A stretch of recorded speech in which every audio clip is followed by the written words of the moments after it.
Hello! Oh, the peculiarity. Oh, that's way off centre. Back it now. Hi, hi, hi. Hi, hi, hi. Hi, hi, hi, hi. Hi, hi, hi, hi. Hello, peasants. Hello. Hello, peasants. Hello. Hello, peasants. What is good? What is good? How are all of you? You little goblin people. Ooh. I'm back. Not really, but kind of. I don't know, update. Where have I been? What have I been doing? Why have I been posting content? Now, you guys don't need a reason. You already know. Because there's bloody nothing happening in Final Fantasy. Where is all the content? Where's my Remake Part 3 trailer? Where's 17? Where's the rumours of 9 Remake come to fruition? Where's the juice for me to let loose? I've been holding on for something to drop to make a return. And quite frankly, the only thing that is coming, and I'm actually really excited for this. I know most Final Fantasy fans don't give a damn.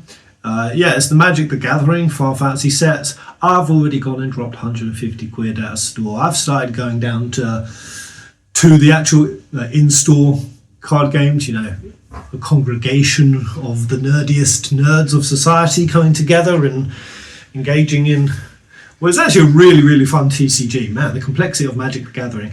I've been going every Friday, or a lot of Fridays with my friend, and I'm just so excited. I've been playing online. I'm looking forward to streaming that again. In 2 weeks, hopefully I can be in a space I can do it, because, where have I been? What have I been doing? I've mostly been pet sitting and pet training, and this is by far one of the most still, serene, peaceful, present, very, very present years that I've ever had. And I'm saying a year because I think that's probably the last time I uploaded on this channel. And I've just been loving it. But while I've been loving it, and the presence of being out on walks or in a field, training, looking after animals, animals themselves, I think are the greatest teachers of being present. Their whole life is presence. Dogs are just eternally present, and that's kind of been the theme. That's what I've been really submerging into and trying to hold here and now, because I know, the beauty of the creative process, conceptual, imagination, daydream, propelling yourself into scenarios past and future, echoes of the past, visions of the future. Really, really beautiful. But I also feel like over time, even if it's the positive ones, because let's not even begin, the human mind's habit, it's conditioned to replay tumultuous moments from past and fears of the future. But even the positive ones, I still have kind of come to feel that over time, you very sneakily, sub-perceptually, unawarely siphon off your energy, and returning back to that, trying to hold presence as long as possible. Oh, it's been so difficult, and I blame you guys. For nearly a decade of my life, creating content for you and with you had me living in moments other than here and now, and it was beautiful. I absolutely loved it, but I needed a return. Think of 15. I was listening to Somnus yesterday. As I've been super present, I will say there's been this very creeping, strong sensation of just wanting to come back and chat with you guys, but like I said, there's no bloody content to come back to. Just bought my first car the other day. I'm 33 years old, or 33 in 2.5 weeks. so that I can ship my PS5 around to all of these little house sits that I've been doing.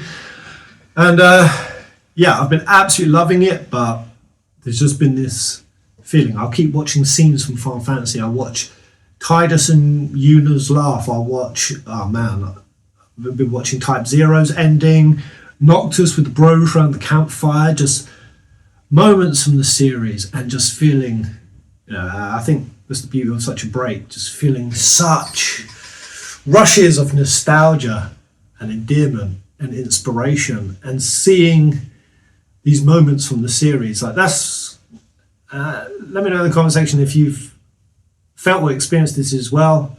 But we played these games at such different stages of our life, and when you review them or go back to them or witness them again from the new person and the new place, the new perspectives and who you are right now, and you see them at different angles and different lights, it becomes like a mirror. Final Fantasy moments become like a mirror that I look into, and I see aspects of my own thinking, where I am, ideologically, morally,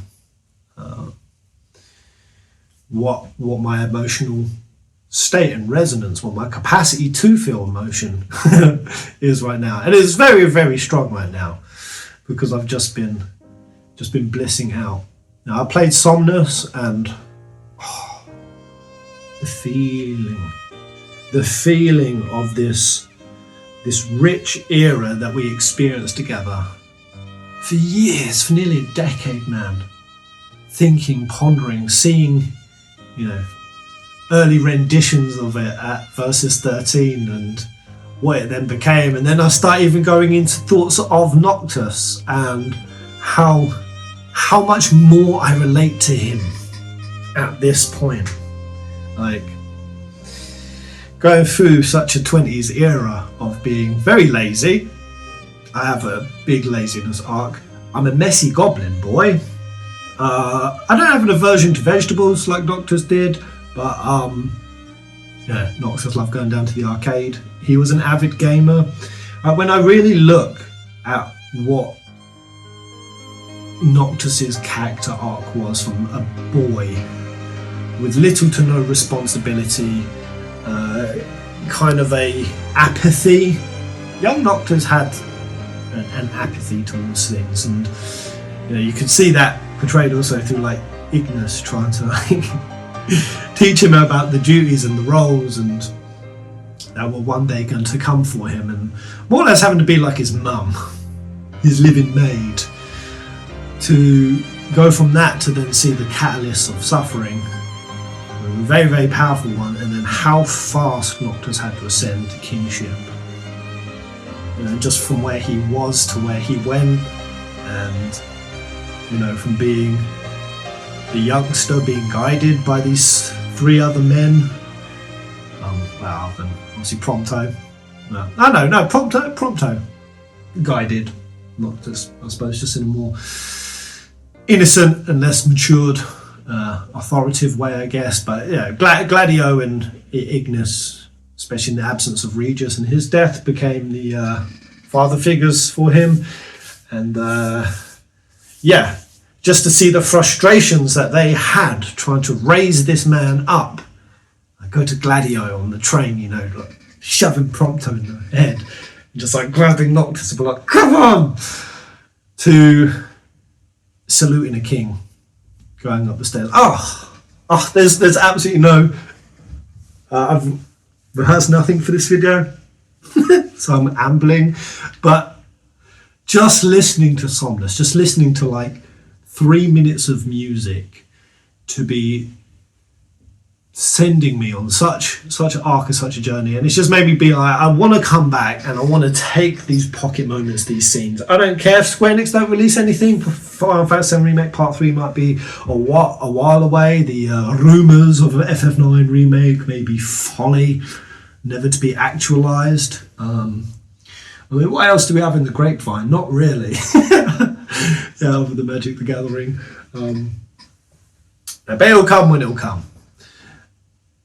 But I want to come back, because why do we need things to arrive new things when we've got such a world of material there, and going back and reliving it, re-experiencing it from these vantage points that we are now. I guess a lot of us are in our 30s. That's what I want to do with you guys.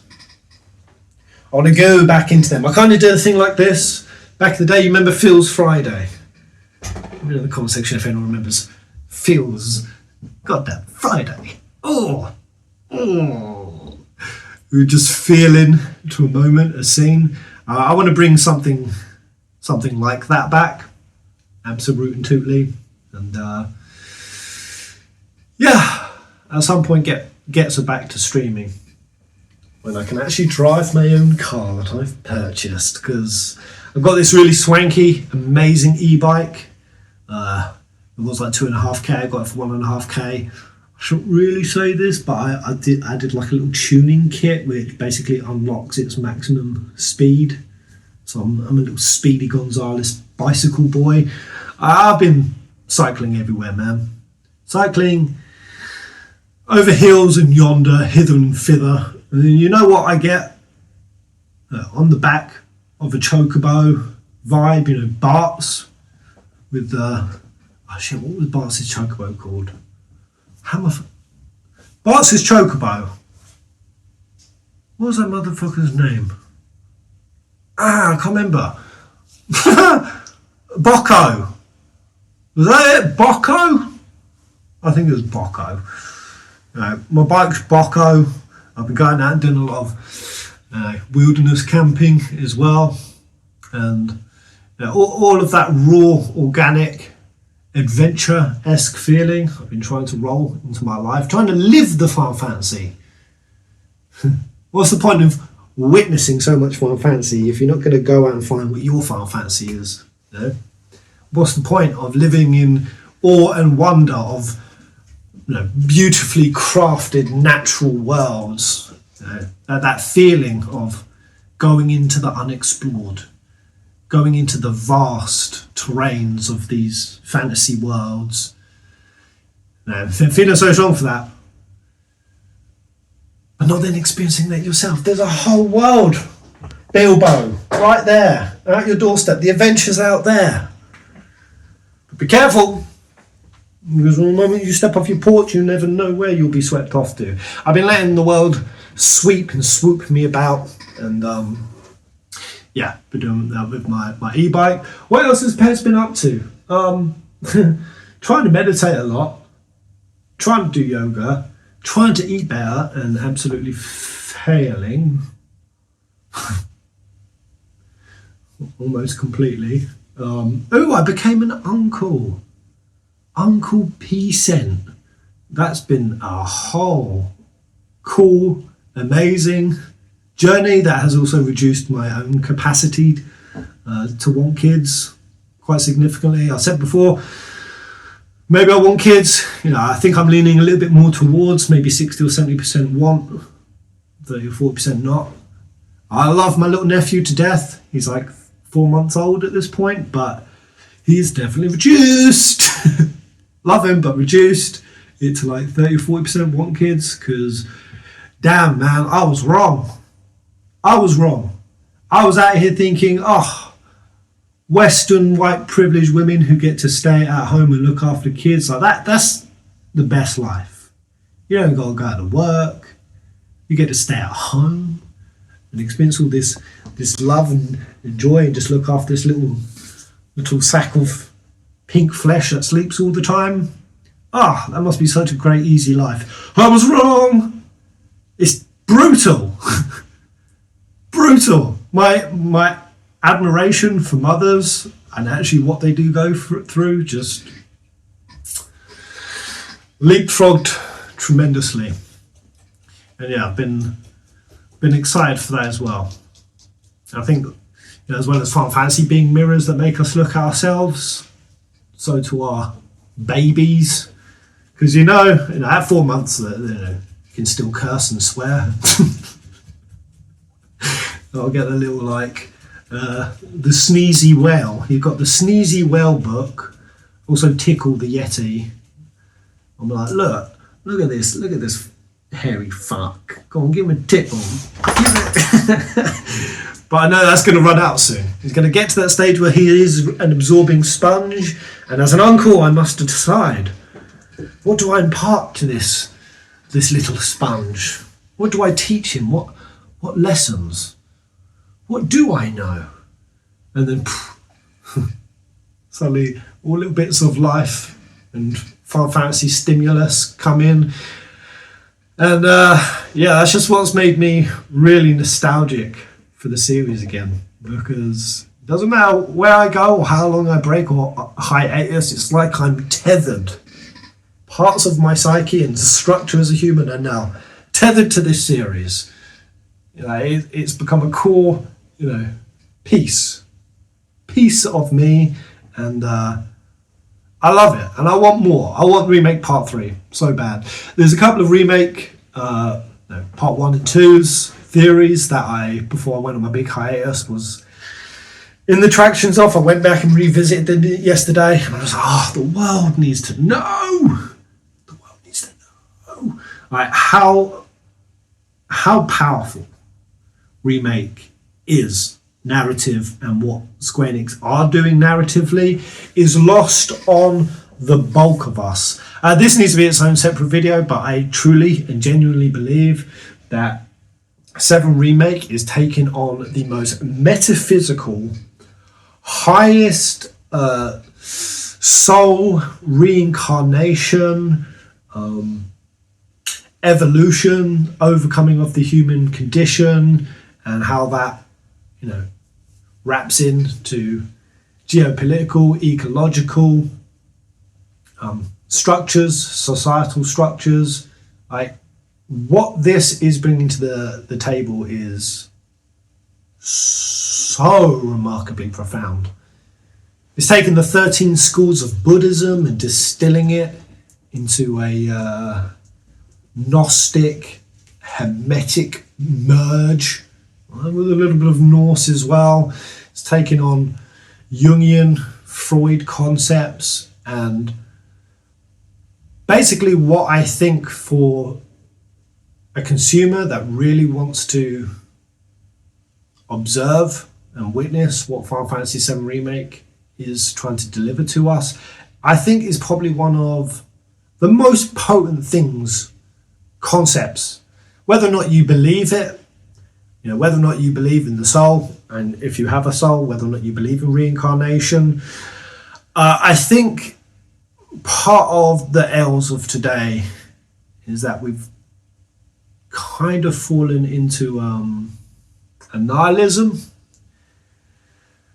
I do think atheism does tend to breed nihilism, because in a world of pure, soulless, mechanical, everything is just cogs and wheels, just atoms and molecules. Things like love and compassion and empathy are just made up human traits that, also too shall pass. Everything will pass. Even if we do destroy this planet completely, it'll bounce back. So what? Ecological destruction that future generations will have? Well, I don't plan to have kids and I won't be here, so why do I care?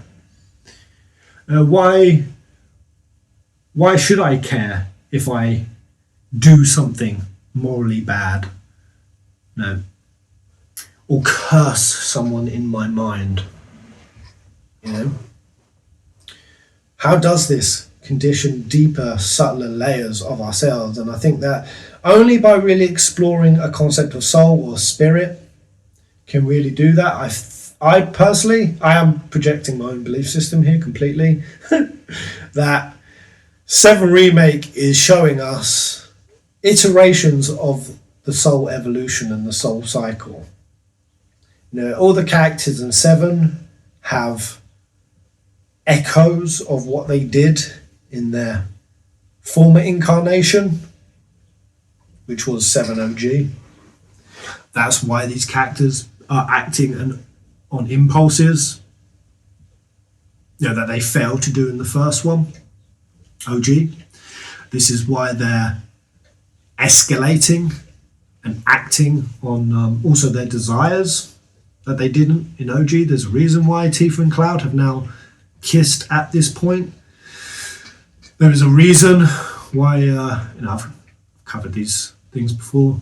Reeve tried to stop that plate drop with more passion this time. There's a reason Tifa went back up on the Rufus fight to save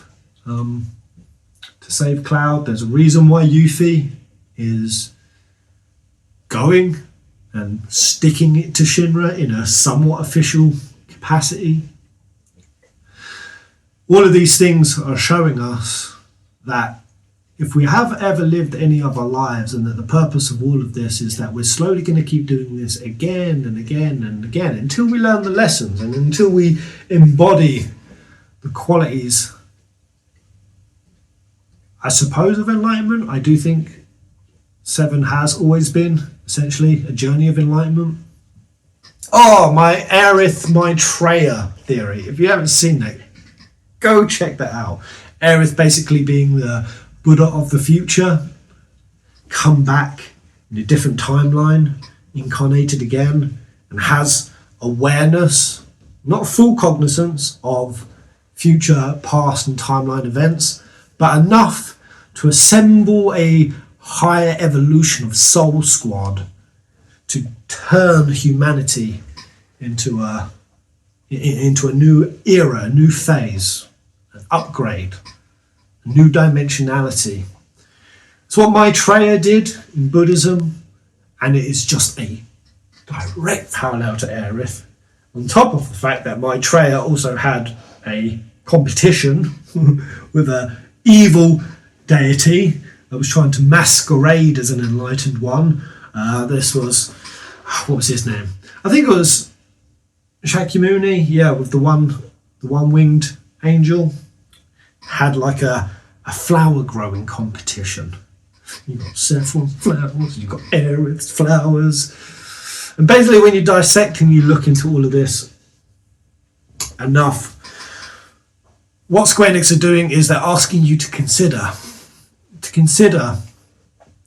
that if we are doing this time and time again, and they're essentially returning to, I suppose, the Tao, or Wu Wei, the Tao being the natural way of things.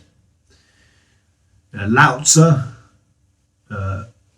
he's kind of a mythological figure, but he's supposedly the main author behind Taoism and the Tao Te Ching.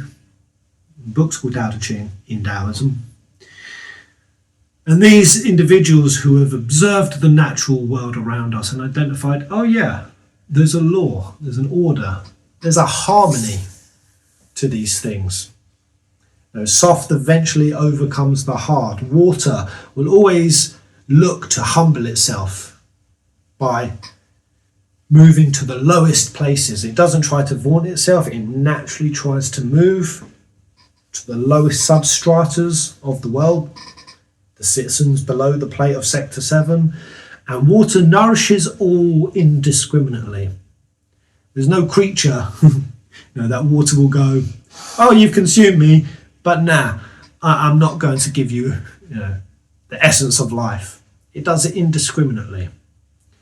And that altruism, that life-giving draw towards harmony, I think these are things that we can really take into our own personal day-to-day lives and see how, in small little ways, we can gear towards them. But what's really, really shifted for me recently, this is, what am I doing? I don't know.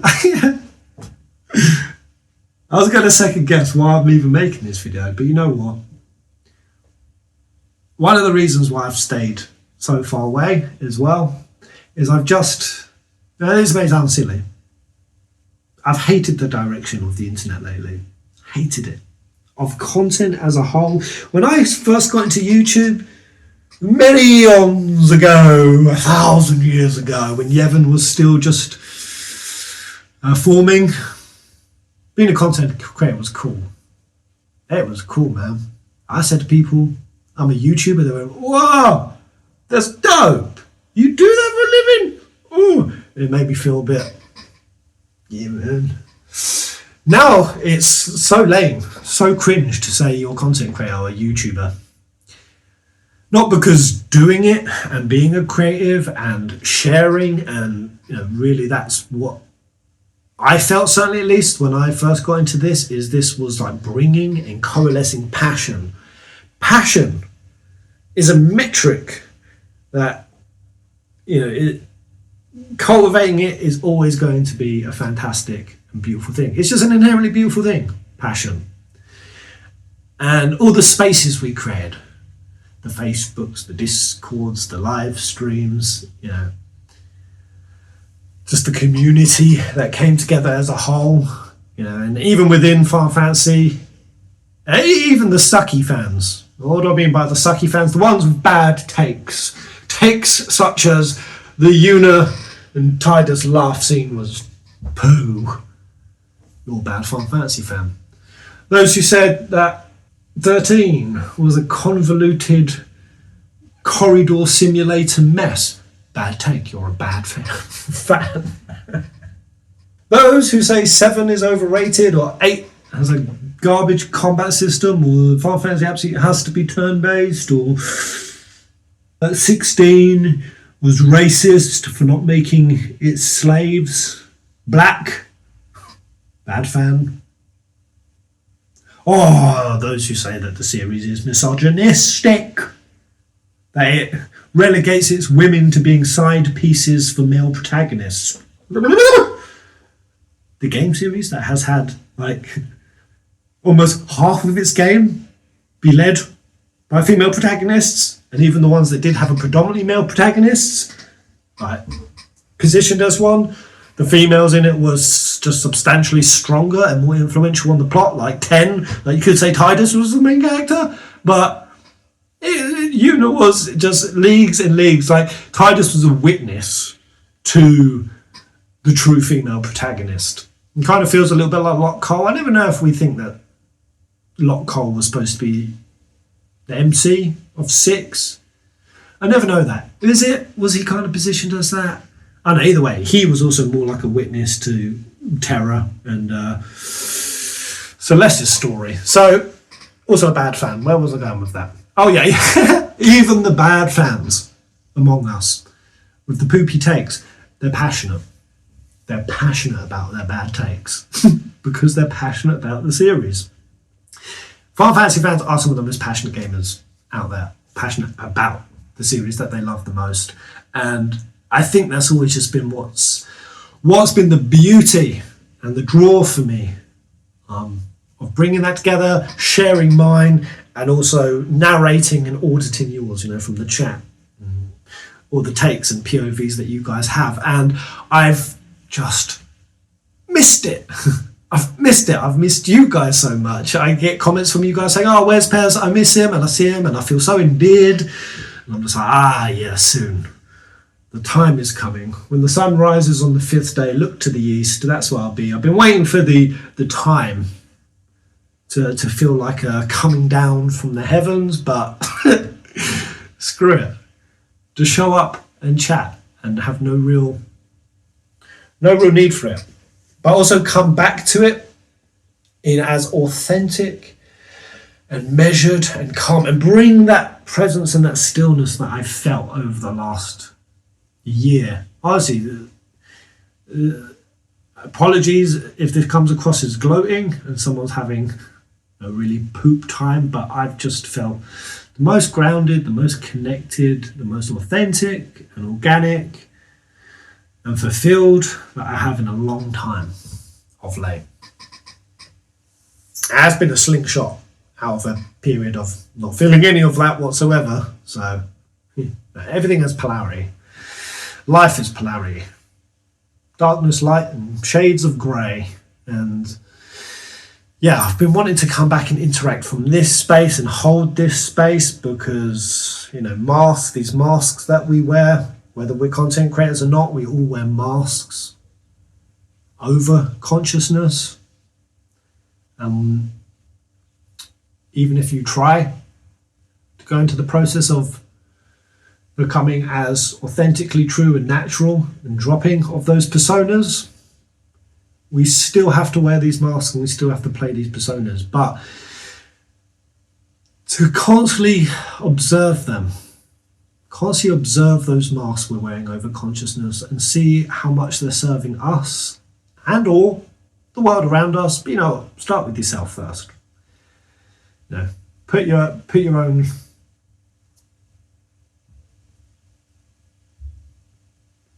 air mask. Put your own air mask on before someone else's.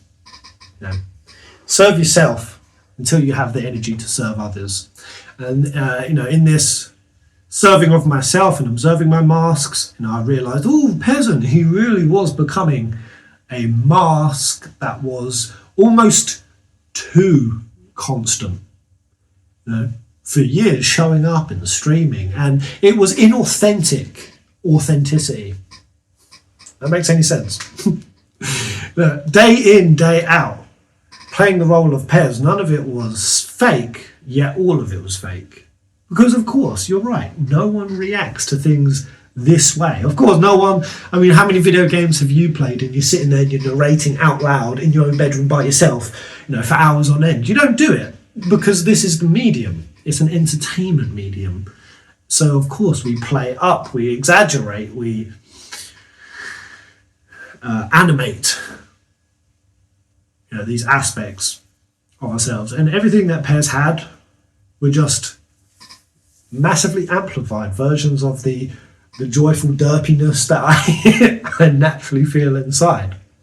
So it was authentic inauthenticity, but you do it long enough, it becomes habitual and it becomes ingrained. I'm a strong believer that most of our patterns that we show up with daily, they're just pathways that we created. We acted, we behaved, we spoke, we played a certain role, and in doing that, we had to give it energy. And then, these are just pathways that energy have flowed before, and because they flowed there, they have a tendency to flow there again. And the more it flows, the more the riverbed of that channel deepens, and then it almost becomes impossible not to flow your energy, and then you start losing energy for new directions, new ideas, new life goals, just even new modes of experience that you want to have. And that's what I was feeling, and that's what sent me on traveling the world: Asia, Vietnam, Thailand, Japan, America, Canada, New Zealand, Australia. I've been all over the place. It's just been an energetic reset. But of course, all these countries, and they're very stimulating. It's an overstimulating experience. So I needed to come back, take all of this experience, I suppose, this stimulation, lessons that were learnt along the way, and integrate it.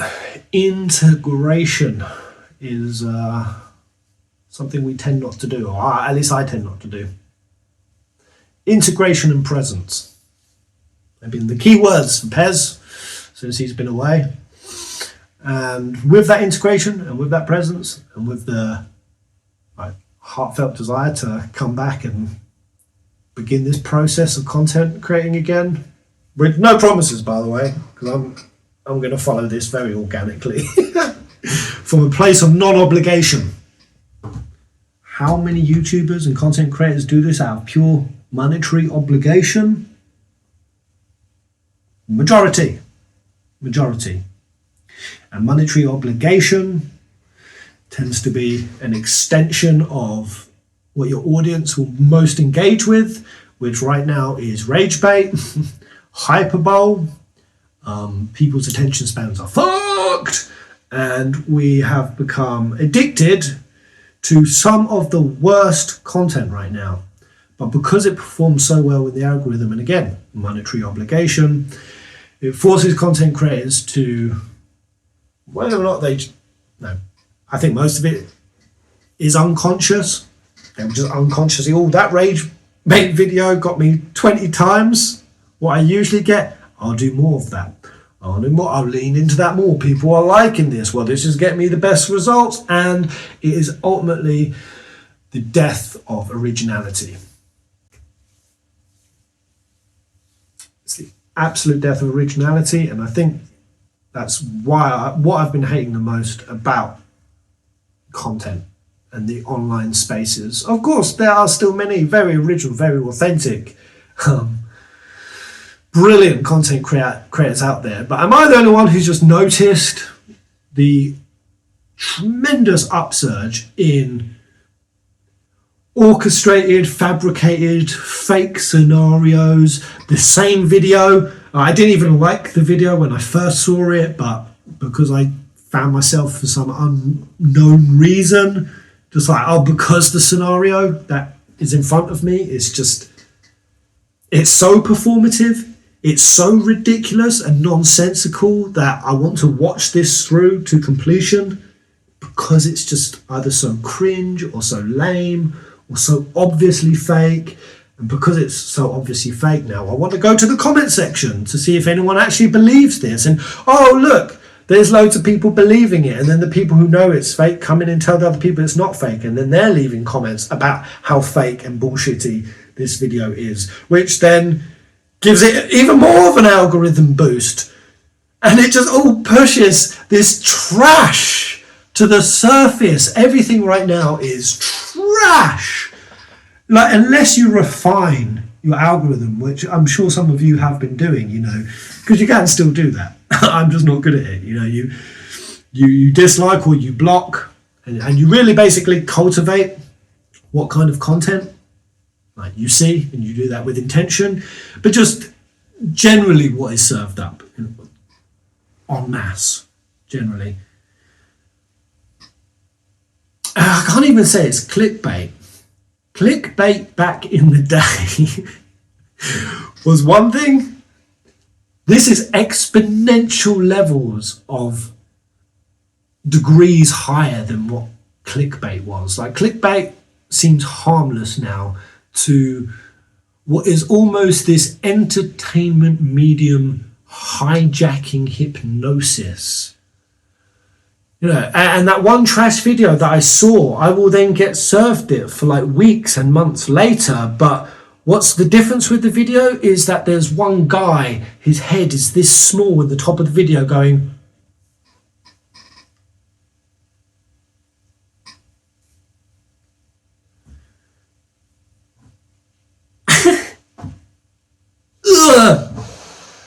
like, just reaction content that it doesn't bring anything. It doesn't bring anything. You're not doing anything. You're just there pulling stupid faces.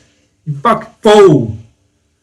And then I'll start thinking about, oh yeah, but are you really want to talk because you did that as well? You had, you know, when that trailer dropped, you had that thumbnail. Fucking no. You played into that system. You're one of the founders of this ecosystem of brain rotting mush. You're a contributor. So I get in that kind of mind, basically. Very much, you know, and then I feel like almost oh yeah, well, what do you do? You know, I'll say like dog sitting and training now, but the YouTube part, like, do I want to say I was a content creator for like 8 years? No, man. No, because just everyone wants to be one. Everyone wants to be one, and everyone is vapidly hollowy, you know, in such a hollow, dispassionately cynical way, trying to become one. What is it? 60% of kids are saying that they want to be some sort of Instagram, YouTube, basically content creating merge when they grow up, and it just sickens me. It's just yeah. But then I stop and I go, but the difference is when I did it, it was in authenticity. It had heart to it. It had meaning. It had purpose. We covered things that had weight and emphasis and emotional meaning, you know, the philosophy that we've covered, the moral scenarios that we entangled with. You know, Caius Ballard or Emmett Selk, even Sephiroth. Is Sephiroth the good guy? Did Sephiroth do nothing wrong? No, taking meaning extracting meaning, observing it, putting it under a microscope and discussing it. It did have meaning. It had value. And it was beautiful. So no, it's not the same as all of this splurge of dog shit that currently constitutes the bulk of the internet and YouTube specifically. It's not the same. And once I kind of moved that obstacle out of the way, I was like, yeah, come back, chat, flick the camera on, and as you know what, don't rehearse anything, don't have anything planned, which is exactly why, if you're still watching this the video, love you. How have you been? Here I am talking about myself on a first date again, a reunion, our reunion date. How have you been over the last year? Let me know in the comments. Genuinely curious. That's not some, see, even that. It's the kind of thing I would ask back in the day. Oh, let me know in the comment section below why you think or what you think about me. Did I care? No. Of course I fucking didn't. At some point I did. But after a while I just started saying that. Why? Well, because if you comment, it'll help the algorithm. Audience engagement. Now that's not even like inauthentic authenticity. That's just inauthentic. So what my resolution has been entering this space, be as authentic as possible. And it may get no views, but I don't care about views. I may only have 3 of you on my next live stream. Perfect. If 3 homies came over to my house and sat around and we all watched something and we had a conversation about it, that's a beautiful day. That's a beautiful day. So show up like that. And it won't be Pez as he's remembered or as he's known. But why would anyone want to constantly keep seeing some static version of the same hashed out individual again and again? There's enough of that out there. There's enough of that out there. What does the internet really need right now? Realness. Something real. I think that's kind of what is becoming starved of in this day and age. And you know who won't have a chance of bringing that? This is going to sound like I'm shitting on younger people. But you know, there are some people in their young 20s who, of course, they can be very sincere and very authentic. But the majority of them can't. You're still figuring yourself out. You're still easily pulled and swayed and influenced, and you're still working through insecurities, and you're still discovering who you are. So, you know, iterations of that egoic exploration and all the pitfalls and traps and just the minefield, the maze and the labyrinth that you're going through in your 20s. When you try to show up to the whole world on here, online, thousands of people, all with their comments, all with their takes, all of that coming in, stimulating, influencing. You know, the person who made that mean comment that you're now holding on to.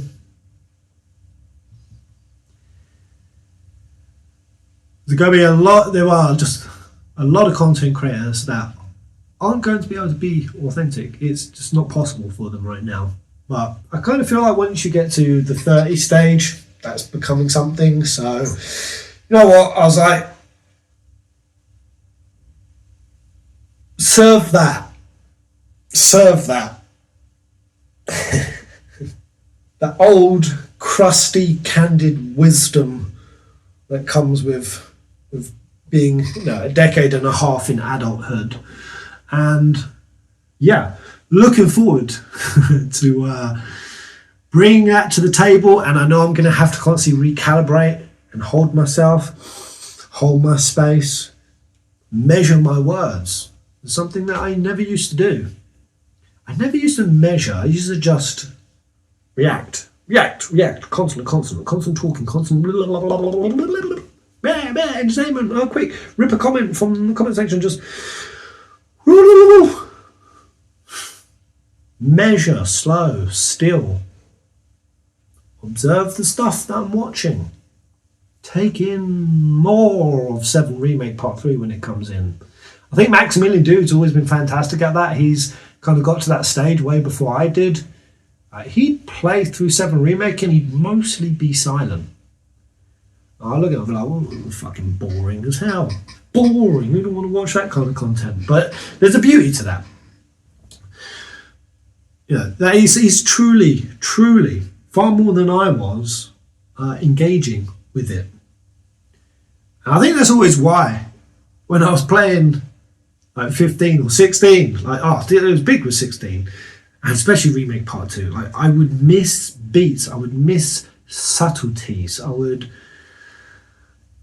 be so off kilter, and then I would have to go away afterwards, review them in my own space, and then I missed that, and then I would discover after the fact. I'm going to discover in real time, and it requires a slowing down. I'm gonna go back into theory space. Also going to take the wheels off the channel in terms of what I put on here. A lot of you have been pointing to that for a long time. I bring stuff other than Final Fantasy to it. You should be talking about Persona. Yeah, if you're out in the wilderness, bring some of that IRL stuff. I'm off for a camping trip on my birthday, the end of June, with El Ginge and Carl. Anyone remember Carl? Carl, my homie. I think he only ever came on the channel 3 times. It was back in 15 days. You remember 15 had some sort of like arena thing? There was an arena thing in 15. A gladiator arena where creatures would fight or something. Does anyone remember that? It's so obscure in my mind. And the only time I played it, I was having a rummy bummy evening. Rum and cokes with Carl who was playing that. Oh, we had so many good times. 15. I gave it such a hard time. But it's fondness for me. It's just been growing so much over time. 16, still not fully. Yeah, I'm still a little bit aboard the salt train. I need to go back through to really tap back into the essence of its beauty. Beauty is something that can be explored and unearthed. Even in some of the trashiest. I'm not saying 16 is the trashiest. It was a trash ending, in my opinion. But just because it had a trash ending, it doesn't mean that there wasn't so much profundity throughout. And even if that ending wasn't what I wanted, it was still profound. You need to be like a Moria dwarf miner. You need to dig for the gold. I really feel like about 7 Remake and everything I was describing about for the avid person who wants to explore truly what Square Enix are delivering. You got to do a little bit of digging. And so a lot of people are like, no, you shouldn't have to. You shouldn't. It should give. I should be able to put something in, play it mindlessly with half a wit of interest and investment, and it needs to grab me. It needs to take the gold and it needs to fucking shove it down my throat for me. 7's not that kind of game. And I would argue it can't be. Because to truly, I think, pull off this whole theme, the soul cycle evolution, how would you behave if you knew that karma was a thing in the world? That even your hidden actions have consequences? The small things that you do, if there is a universal point system that stacks that karmically against you, how would you behave? How would you show up?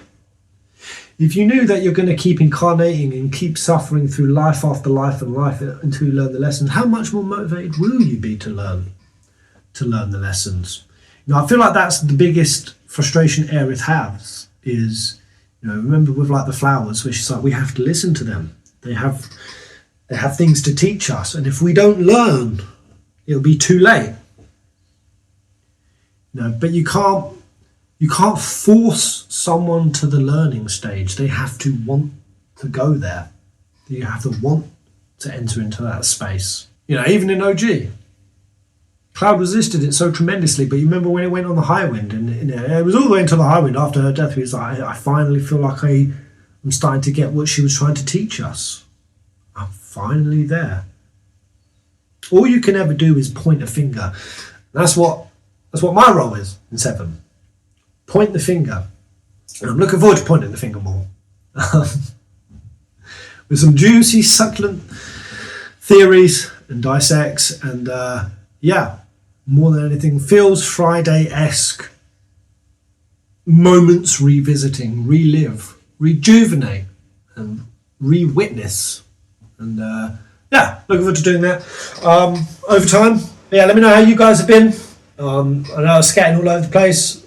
Legit, like I was saying, not just asking for audience engagement. What's the last year been like for you? What's been happening? What's been going on? What games have you been playing? I've literally only been playing Magic the Gathering online, on repeat.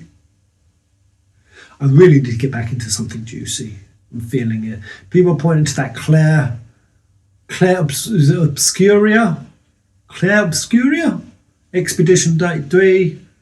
There's a few games that have been getting pointed, but I don't know. Give me a new point. What have you guys played lately that's really dope? Something that I can return to. Something that is thematically stimulating with a deep story that I can nosh into.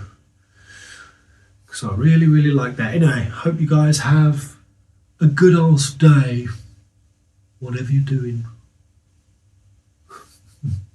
Thanks for watching. Comment, like and subscribe. Thanks for watching. Hit the bell button for notifications. Fucking hell.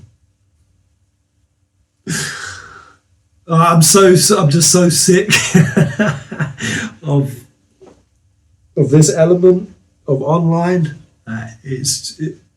Even my former self is a parody of myself in my mind. I just look at it, I'm just like, how silly, how pointless, how unnecessary even. How unnecessary. Just show up with passion and authenticity and let everything do the rest. Trying to shoehorn your way into the content creating world is just fool's game, man. Fool's game.